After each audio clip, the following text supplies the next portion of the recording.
जी students, next है हमारे पास G delta set. A set G is said to be G delta set if it is countable intersection of open sets. यानी कि कोई भी set हमारे पास G डेल्टा सेट कहलाता है अगर वो ओपन सेट्स की काउंटेबल इंटरसेक्शन हो. फॉर एग्जांपल, अब ये जैसे हमारे पास एक सेट है ज़ीरो सिंगल्टन, यानी कि सेट के अंदर से ज़ीरो पड़ा हुआ है. ये हमारे पास -1 to -1/n to 1/n, ये तमाम ओपन इंटरवल्स की अगर हम इंटरसेक्शन लेते हैं तो हमारे पास ज़ीरो आता है. अब हमारे पास -1/n का मतलब -1/1 और फिर 1/1. एक ये बन गया. दूसरा हो गया -1/2 और फिर 1/2. ठीक है. इस तरह -1/3 to 1/3.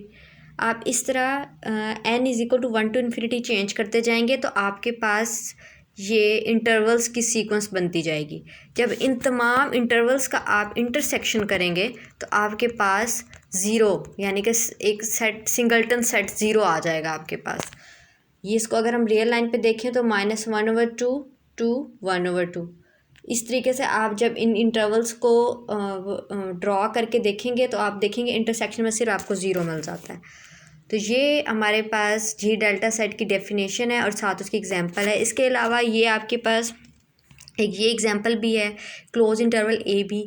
उनको भी क्लोज इंटरवल ए बी को भी हम इन ओपन इंटरवल्स के इंटरसेक्शन में लिख सकते हैं, यानी a-1/n b+1/n, यानी कि a-1/1 फिर है आपके पास b+1/1. एक ये इंटरवल हो गया.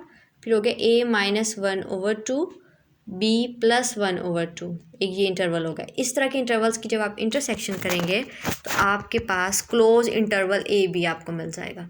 तो सिंगल्टन ज़ीरो और क्लोज इंटरवल ए बी दोनों जी डेल्टा सेट की आपके पास एग्जांपल्स हैं. इसके अलावा अब आगे आ जाता है एफ डेल्टा सेट. इसकी बस आपने इनकी डेफिनेशन एग्जांपल्स करनी है. आगे है F delta set. A set F is said to be F delta set if it is countable union of closed sets. अब देखें क्या डिफरेंस है दोनों में. उसमें था countable intersection of open sets और एफ डेल्टा सेट में है countable union of close sets. Countable intersection of open sets and countable union of close sets, ये दोनों में डिफरेंस है. तो अगर हम इसकी एग्जांपल देखें तो हमारे पास ओपन इंटरवल ए बी एक एफ डेल्टा सेट है कि अगर हम इन क्लोज इंटरवल की यूनियन लेते हैं a+1/n, यानी कि a+1/1 b-1/1, ये क्लोज इंटरवल. इसी तरीके से a+1/2 b+1/2. इन क्लोज्ड की अगर आप यूनियन करेंगे तो आपके पास ओपन इंटरवल ए बी मिल जाएगा. तो इससे ये देखने को मिलता है कि open interval a b f delta set है और close interval a b g delta set है. ठीक है. अब आगे हमारे पास प्रोपोजिशन है 2.13. इसको आप देख लीजिएगा. अगर करने की कोशिश कीजिएगा, हो जाए तो ठीक है, वरना आप मुझे बता दीजिएगा. नेक्स्ट है थ्योरम 2.14. इसकी स्टेटमेंट है the interval a to infinity is a measurable set for each a in R. ये तो याद रखने वाली बात भी है कि जो इंटरवल a to infinity, अब a कुछ भी हो सकता है, ये 1 to infinity भी हो सकता है, ये 2 to infinity भी हो सकता है. a आपके पास for each a in R है. a इन R यानी कि R में आप कोई भी नंबर ले लो. तो अब अगर आप उसका इस तरह इंटरवल बनाते हो तो ये तो -2 to इन्फिनिटी भी हो सकता है.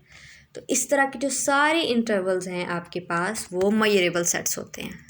ये तो इसकी समझने वाली बात हो गई. अब इसको प्रूफ कैसे करना है. Let A B any subset of R. A हमने कोई ले लिया है आर का सबसेट. ए इन्फिनिटी को मेजरेबल प्रूफ करने के लिए हमें उसकी मेजरेबल की कंडीशन सेटिस्फाइड होनी चाहिए कि क्या ये, अब आपको मेजरेबल सेट का तो पता है कि कोई भी सेट मेजरेबल तब होता है जब वो हमारे पास इस कंडीशन को सेटिस्फाइड करे. अब यहाँ पर अगर हम जनरल किसी ई की बात कर रहे हो कि ई मेजरेबल है कि नहीं है, तो यहाँ पे ए टू इन्फिनिटी है, वहाँ पे ई हो जाएगा. ऐसा ही है ना, ये जनरल के लिए है। अब अगर हमें ए टू इन्फिनिटी ओपन इंटरवल को मेजरेबल प्रूफ करना है तो जहाँ पे ई की जगह है वहाँ पे ए टू इन्फिनिटी आ जाएगा। ठीक है, अब हम लोगों ने यहाँ पे पुट करना है A1 को पुट कर दिया a intersection A to infinity और इसको पुट कर दिया माइनस इन्फिनिटी टू ए। अब आपको याद है कि जब हम मेजरेबल की डेफिनेशन पढ़ते हैं तो उसमें यही होता है ना, m star of A greater equal to M star of a intersection e plus m star of a intersection e dash, यानी कि ई का कॉम्प्लीमेंट। ये डेफिनेशन थी अगर आपको याद नहीं है तो अगर हमें ए इन्फिनिटी ओपन इंटरवल को मेजरेबल प्रूफ करना है तो हमें यहाँ पे ए इन्फिनिटी वो सेट आ गया खुद, जो ई हम लिखते हैं। फिर दूसरे जब प्लस के साथ जब हम लिखते हैं तो हम ई डैश यानी कि उस ई का कॉम्प्लीमेंट। अब हमारे पास ई यहाँ पर क्या है, ए टू इन्फिनिटी है, तो इसका कॉम्प्लीमेंट क्या होगा, माइनस इन्फिनिटी टू ए। ठीक है, उम्मीद है कि आपको समझ लग गई होगी। तो यहाँ पे हम set a to infinity open interval को अगर मेजरेबल प्रूफ करने जा रहे हैं तो हम उस डेफिनेशन के हिसाब से चलेंगे जो मेजरेबल की डेफिनेशन है।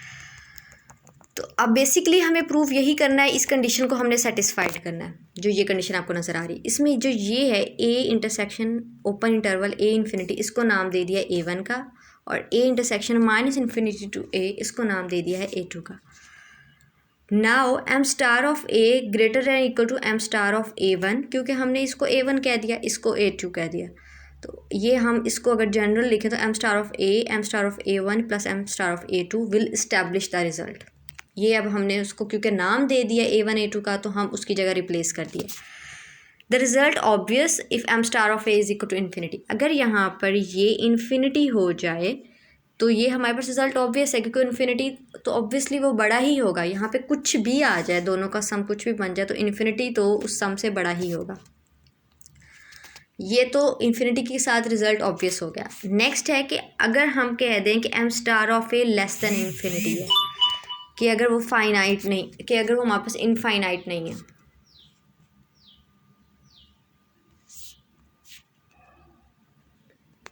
for any epsilon positive by definition of m star of a there exists a sequence in of open intervals। हमारे पास एक ओपन इंटरवल्स की सीक्वेंस एग्जिस्ट करेगी जो ए को कंटेन कर रही है।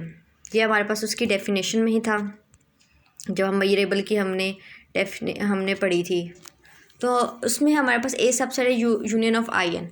अब जो ये रिज़ल्ट मैंने आपको एक थ्योरम है जिसमें मैंने आपको कहा था, इस रिज़ल्ट को आप याद रखिएगा कि summation length of I N less than M star of A plus epsilon. अब इसको नाम दे दिए इक्वेशन नंबर स्टार का। Put J N is equal to I N intersection A to infinity and K N is equal to I N intersection minus infinity to A. हम लोगों ने ये सिर्फ थ्योरम को प्रूफ करने के लिए, उसके कुछ स्टेप्स हैं, इनसे आपने परेशान नहीं होना। ये उनके थ्योरम्स को प्रूफ करने के लिए हम आई एन को इंटरसेक्शन इन्फिनिटी के साथ करें तो उसको हमने जे एन का नाम दे दिया है, और अगर माइनस इन्फिनिटी टू ए करेंगे तो उसको के एन का नाम दे दिया। Then I n is equal to J n union K n. अब हमारे पास ये ऑब्वियस है कि अगर ये उनका इंटरसेक्शन जे एन के बराबर है और के एन के बराबर है तो आई एन जो होगा वो जे एन और के एन का यूनियन होगा और उन दोनों का इंटरसेक्शन एम्प्टी होगा। लेंथ्स ऑफ आई एन, अब इसको देखें, जब हम इस पर लेंथ अप्लाई करेंगे तो ये जो यूनियन है वो प्लस में चेंज हो जाएगा। Length of I n is equal to length of J n plus length of K n, ये इसके बराबर हो गया। अब हमें पता है कि जब हम मैयर की बात करते हैं तो इंटरवल की लेंथ का मतलब हमारे पास लेबैक आउटर मैयर होती है, तो हम लेंथ ऑफ जे एन को मैयर एम स्टार जे एन से और लेंथ ऑफ के एन को एम स्टार के एन से रिप्लेस कर देंगे। अब ये बन गई क्वेश्चन नंबर 2 और ये थी हमारे पास इक्वेशन नंबर 1। अब इधर देखें, हम जहाँ हमने ये पुट किया था A1 is equal to a intersection A to infinity, ठीक है। यहाँ पर अगर हम देखें नीचे कि हमारे पास जो A है वो सबसेट है यूनियन आई एन का, तो अगर हम यहाँ पे देखें कि A1 is equal to A intersection A infinity है और जो A है वो सबसेट है यूनियन IN का, तो A1 भी तो सबसेट हो जाएगा ना union IN intersection A2 infinity का। यहाँ पर पुट कर देना है आपने वो जो A वाली कंडीशन है, इस जगह पर आपने A की जगह पे अगर आप करो तो A सबसेट है यूनियन IN का, तो जो A1 है वो भी सबसेट हो जाएगा यूनियन IN और इंटरसेक्शन A2 इन्फिनिटी वैसे का वैसा रहेगा। इस वाली चीज़ को उन्होंने यहाँ पे लिखा है, ठीक है। अब यूनियन यहाँ पर बाहर आ जाएगा और IN इंटरसेक्शन A2 इन्फिनिटी हम इसको ऐसे लिख सकते हैं। अब यहाँ देखें IN intersection A2 infinity JN के बराबर था, तो यहाँ पर JN पुट कर दिया। ये आपको नज़र IN आ रहा है लेकिन ये JN है यहाँ पर, ये ठीक कर लें आप।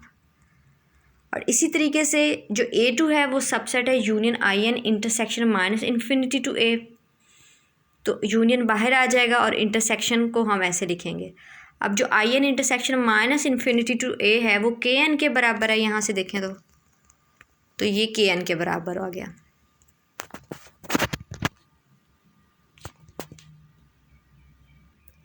तो जब हम इन पे मैयर अप्लाई करेंगे तो M star of A1 less than equal to हो जाएगा summation M star of JN के, क्योंकि जब मैयर अप्लाई होगी तो हमारे पास ये जो सबसेट है वो समेशन वो लेस दैन इक्वल में चेंज हो जाएगा। इधर भी जब मैयर A2 पे अप्लाई होगी तो ऐसे आ जाएगा। जब हम इन दोनों का सम करेंगे लेफ्ट हैंड साइड का और राइट हैंड साइड का, तो ये दोनों ऐड हो जाएंगी।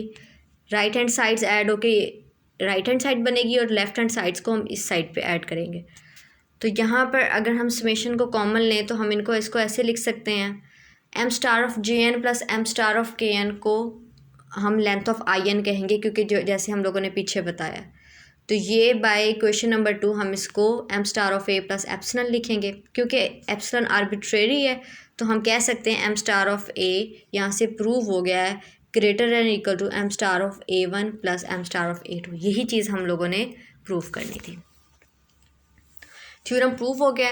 नेक्स्ट है इसका लेमा है। ये लेमा आप लोग इसको खुद देखिएगा, खुद समझिएगा, ये आपको समझ आ जाएगा। वो जो हमने इसको जनरली प्रूव किया, यहाँ पे इसको एग्जांपल लेके प्रूव किया हुआ है, तो ये इतना मुश्किल नहीं है, इसको आपने खुद देखना है।